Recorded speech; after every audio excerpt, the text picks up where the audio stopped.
сындарлы окутуунун максатына сайкес окуучулар алган билимдерин кез келген жагдайда тийимдүү пайдалана билүүгө тийиз. Өз тажрыйбемизге сүйөнө отуруп, окуучулардын мектепте алган билими куршаган элимдин бир тутастыгы тууралуу көз карас калыптастырууга жеткиликсиз деп ойлойбуз. Сондуктан алдагы убакытта осы маселени панаралык байланыш аркылуу чечүүгө болот деген ой түйүндүк. Балалар, сонымен қараңдар. Тақтадағы суретке назар аударамыз. Және де осы сұраққа жауап берейік. Балық су астында өзін еркін сезінеді. Неліктен адам осылай істей алмайды? Так, кәне, айта ғой. Меніңше адамға ауа керек. Аха, жақсы. Тағы да қандай ойлар бар? Өйткені балықтарда желбезектер бар, адамдар өкпелі. Адамдар өкпелі, балықта желбезек бар. Жақсы. Тағы да қандай ой? Кейбір балықтар адамға қауіп төндіреді. Қауіпті. Балықтар адамға қауіпті болады. Ендеше балалар, осы сұраққа толығырақ жауап беру үшін қосымша мәлімет бізге керек. Иә? Қалай ойлайсыңдар? Қандай мәлімет керек? Не туралы біз білуіміз керек? Осы сұраққа жақсылап тұрып жауап беру үшін, қалай ойлайсыңдар? Не туралы білуіміз керек? Балық туралы білуіміз керек жақсы. Және адам туралы не білуіміз керек? Адам қалай жүзе алады, оның ішінде не ода болу керек? Тағы заңдылықтар қажет ме? Қандай ойлайсыңдар? Осы жағдаймен қандай заңдылықтар тағы бар? Архимед заңы, дұрыстан. Бірінші топқа балықтың құрылысын талдайды. Так, екінші топ Архимед заңы, үшінші топ эксперимент жасайды. Балалар, бірінші топ сіздердің тапсырмаларыңызды орындау үшін қосымша дидактикалық материалдар және энциклопедия беріледі. Осы қосымша әдебиетті пайдаланып, сұрақтарына жауап берулеріңізді сұраймыз.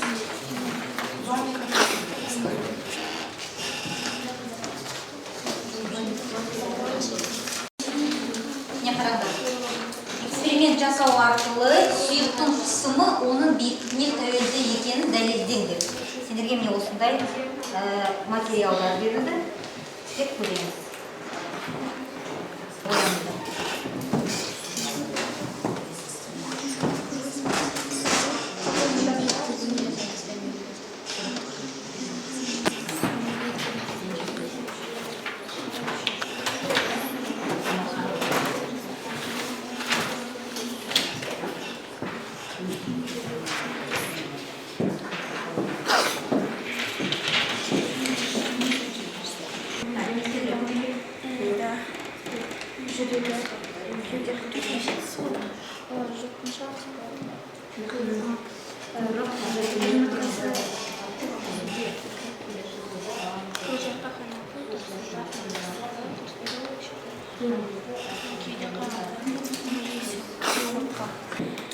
Дайынбыз ба? Жақсы, тамаша. Ендеше бірінші топтан бастайық. Бірінші топ. Сіздердің сұрақтарыңыз. Бірінші топ сіздерге балықтың құрылысын жаңа талдап өттіңдер. Енді қандай мүшелері арқылы жүзу үшін қандай мүшелері қажет екендігін анықтап айтуларыңыз керек. Балықтың ішкі құрылысын толықтай талдадық және балыққа жүзуге арқа қанаты, құйрық қанаты, құрсақ қанаты және кеуде қанаты көмектеседі деп ойлаймыз. Яғни оның қозғалуына ең негізгі себеп атқаратын ол қанаты. Қанаты деп ойлайсың? Иә. Тамаша, жарайды, жақсы, отыра қойыңыздар. Так, ендеше екінші топ сіздердің сұрағыңыз қандай және де кім жауап береді? Біздің топтан Динаш пен Айжан шығады.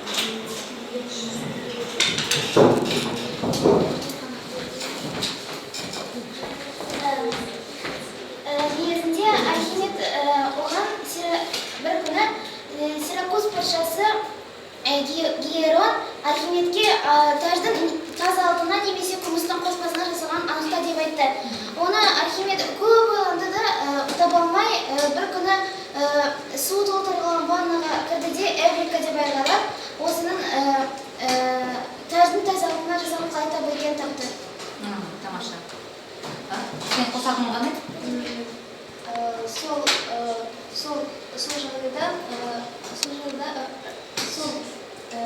толтырған суға Архимед түскенде сол жолдан ана Сол жағдайда еврикеді бәрі. Иә. Бірақ нақты қандай заң ашты Архимед? Кім көмектесе алады? Жоқ, қандай заң ашты? Архимед заңын ашты, түсінікті. Қандай заң? Не түсінді ол? Суға батырған деген оның салмағына тек суды ығыстырады. Суды ығыстырады. Молодец. Жақсы, тамаша. Отыра қойыңыз. Так, келесі, үшінші топ. Бізге берілген тапсырма эксперимент жасау арқылы сұйықтықтың қысымы оның биіктігіне тәуелді екенін дәлелдеу. Мұнда бізге берілген тұста 3 тесік бар, біз мұны жауып тастаймыз. Бірінші су алып кетпес үшін және бұл ыдысқа су құямыз. Су неге көк? Боялған су онда. Тесікті ашамыз. Және бұл жерде су бізде әртүрлі ағады, яғни астынан қаттырақ ағады. Яғни бұл эксперимент судың қысымы биіктігіне тәуелді болады. Дәлелдейді. Жақсы. Не айтты меруерт? Кәне, кім тағы да қайталап жібере алады? Яғни не деген сөз ол? Қысым? Тәуелді. Тағы кәне айта олшы? қысым биіктігіне және тығыздығына тәуелді болады. Сұйықтың қысымы судың биіктігіне тәуелді екенін анықтады. Жақсы, отырады. Тамаша. Енді осы мәліметті, осы алған мәліметті ескере отырып, осындай тапсырманы орындаймыз. Балыққа торсылдар не үшін қажет? Балықта торсылдар айтқанын бар екенін бізге бірінші топ айтып кетті. Ендеше балыққа торсылдар не үшін қажет екенін біліп алайық.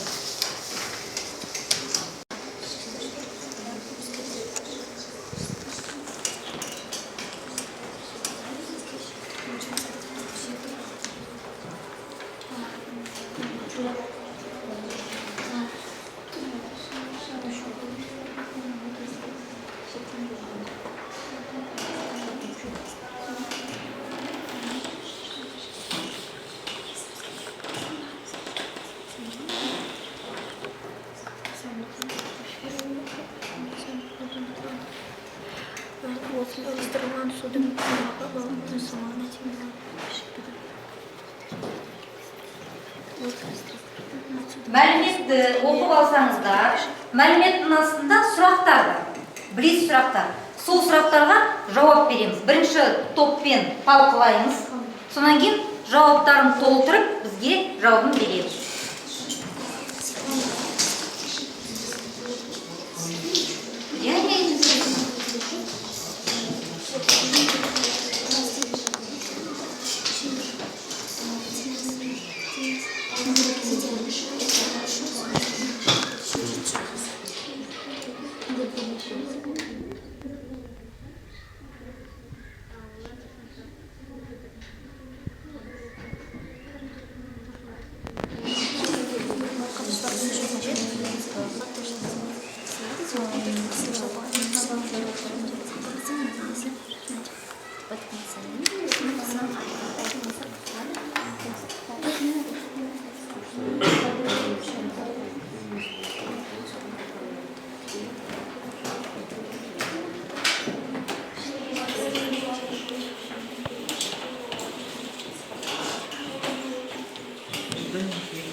Тамаша, бірінші топ дайын екен.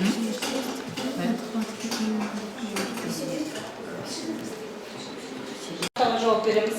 Кәне, бірінші сұрақ. Торсылдар балыққа не үшін қажет? Кім айта алады? Торсылдар балықтың түрлі салмағын өзгертіп, судың түрлі қабаттарына өтуіне жағдай жасайды.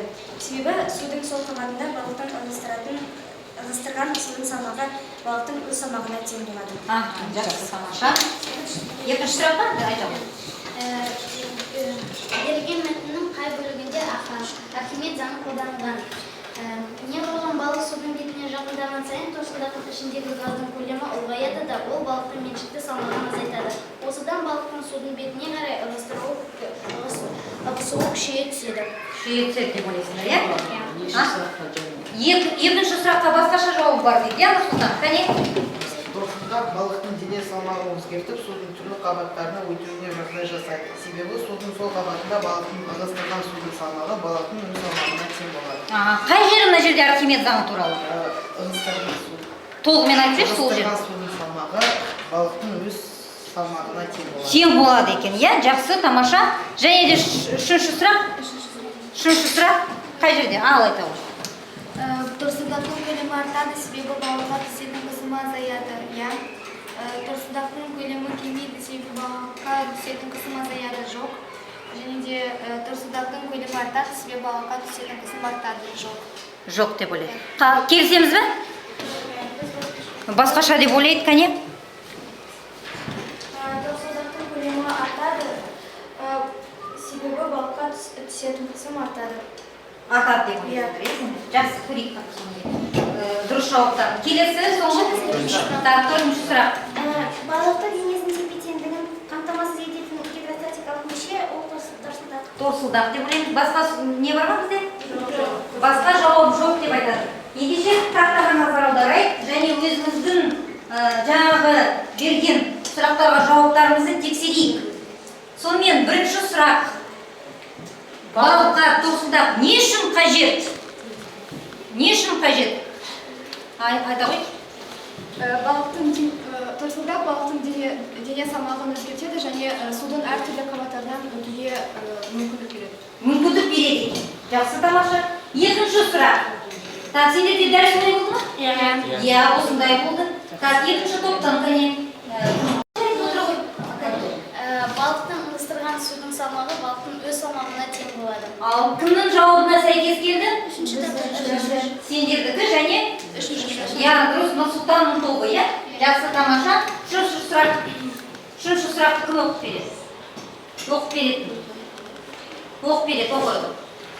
Торсылдақтың көлемі артады, себебі балыққа түсетін қысым азаяды. Жоқ. Жоқ деп айтты. Амыдан не деп тұр? Дұрыс жауабы көкпен. Торсылдақтың көлемі кемейді, себебі балыққа түсетін қысым азаяды. Азаяды, иә. Мына мен айтып өзім көрсетіп тұрмын, не жоқ дейді. Осы жерді тауып алыңдаршы, сол ненің ішінде, берген мәліметтің ішінде осы жауабы бар.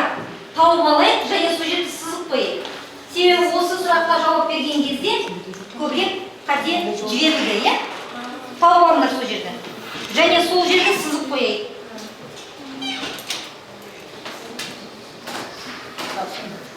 Так, таптың ба?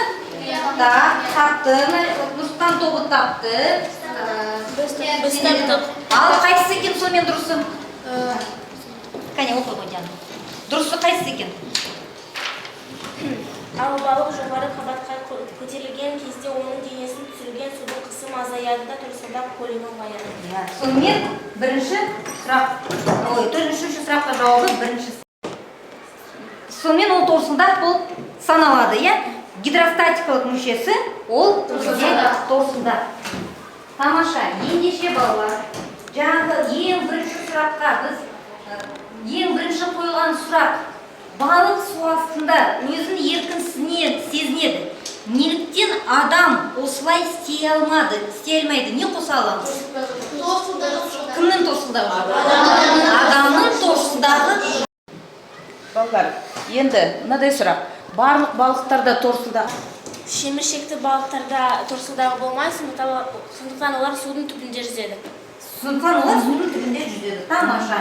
Ендеше, егер осындай тапсырма. Торсылдақ балықтың дене салмағын өзгертіп, судың түрлі қабаттарына өтуіне жағдай жасайды. Балық торсылдағы тағы басқа қандай роль атқарады? Осындай сұраққа жауап беру үшін үйде, интернеттен, қосымша мәліметтен жинап, осындай сұраққа жауап алып келу. Рахмет балалар. ұсынылған сабақ фрагментінде пәнаралық интеграция негізінде жекелейтін ашық сұрақтар арқылы дарынды оқушыларды сын тұрғысынан ойлауға үйрету әдісі қолданылды. Сабақ барысында миға шабуыл, ойлан жұптас бөлу стратегиялары, ашық және жабық сұрақтар қойылды. Функционалдық сауаттылығын дамытуға арналған тапсырмалар берілді. Нәтижесінде оқушылар ұсынылған ақпаратты терең түсіне білді. Биология және физика пәндерінен алған ұғымдарды біріктіре отырып, сабақтағы проблемалық жағдайдан шығу үшін өз білімдерін реттей алды, сұрақтармен тиімді жұмыс жасай алды. Алдағы уақытта мектебімізде пәнаралық байланысты нығайту арқылы мұғалімдердің кәсіби қоғамдастығының тиімді жұмыс жасауы дарынды оқушыларымыздың көптеген күрделі өмірлік жағдайларда ғылыми жаратылыстану білімдерін ретімен танып, түсіндіріп және қолдана білуін қамтамасыз етеді. Бірінші деңгей бағдарламасын игерген мұғалімдер ретінде өзіміздің іс тәжірибемізді жинақтап, талдап, жүйелеп, желілік қоғамдастықтағы барлық мектептеріне арнап, оқыту мен оқу сапасын жақсарту жөнінде әдістемелік ұсынымдар әзірлеуді жоспарлаймыз.